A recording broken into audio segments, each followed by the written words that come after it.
Selamat siang untuk kita semua. Perkenalkan, nama saya Putra Tulus Sagala.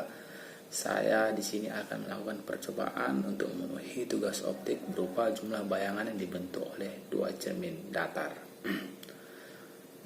Rumus jumlah bayangan yang dibentuk oleh dua cermin datar adalah N sama dengan jumlah atau N berupa jumlah bayangan sama dengan 360 derajat per alfa dikurang 1, di mana alfa adalah sudut yang dibentuk oleh cermin 1 dan cermin kedua. Jadi ketika seperti ini, maka sudut yang dibentuk oleh dua cermin tersebut adalah 90 derajat. Jika seperti ini, maka sudut yang dibentuk oleh dua cermin tersebut adalah 45 derajat. Di sini saya akan menggunakan cermin datar sehingga bayangan benda yang terbentuk akan sesuai dengan sifat bayangan pada cermin datar. Contohnya tegak, jadi bayangannya akan tegak. Kedua sama besar, ukurannya sama besar. Yang ketiga sama jaraknya sama. Yang keempat terbalik kiri kanan. Yang kelima bayangannya akan bersifat memayang.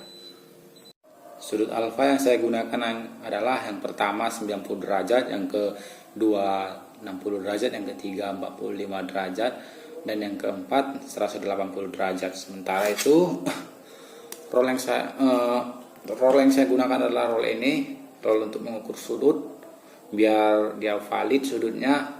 Terus objek yang saya gunakan adalah cangkir.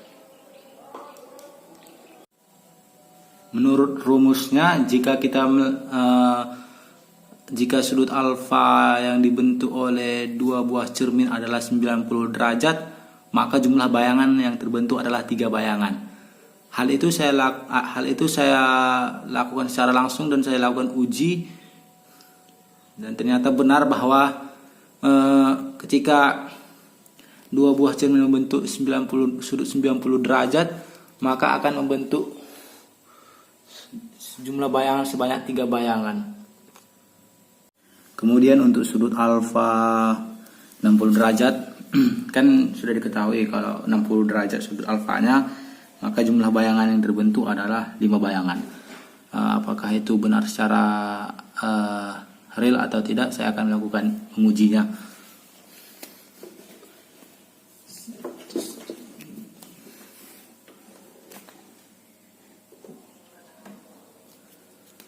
Ternyata benar, tampak bahwa bayangan yang terbentuk itu 5 bayangan jika sudut alfanya adalah 60 derajat.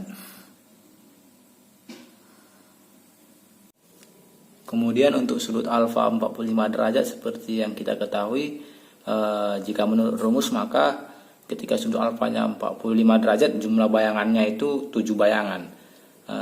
Dan saya telah melakukan percobaan dengan sudut alfa 45 derajat dan ternyata benar.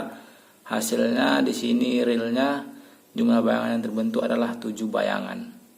Yang di kiri, yang di kanan saya ada 4 bayangan, yang di kiri saya ada 3 bayangan, sehingga total bayangan ada 7 bayangan. Kemudian saya melakukannya untuk sudut alfa 180 derajat. Kalau menurut rumus kan, kalau 180 derajat jumlah bayangan yang terbentuk itu 360 per 180 dikurang 1. Hasilnya 2 kurang 1. 2 kurang 1 sama dengan 1. Jadi jumlah bayangan terbentuk itu 1 bayangan. Nah, kalau dari sisi saya melakukan percobaan secara real dan ternyata benar.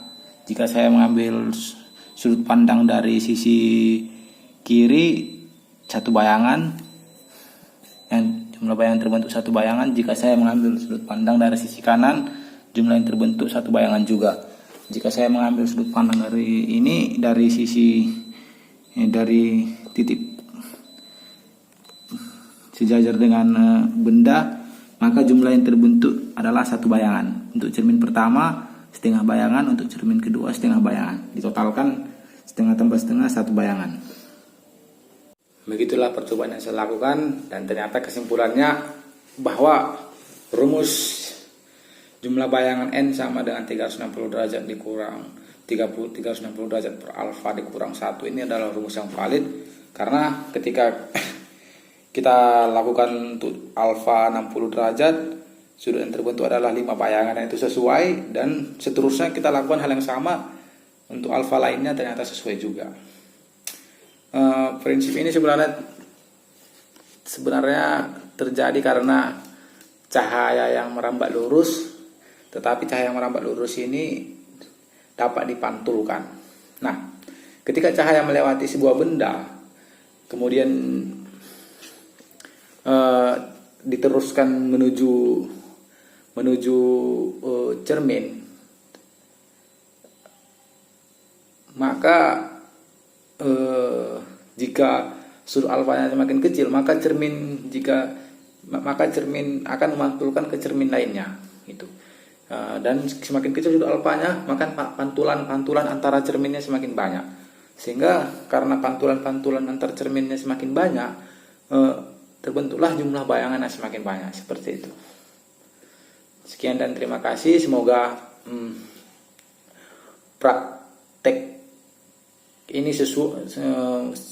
praktek ini dapat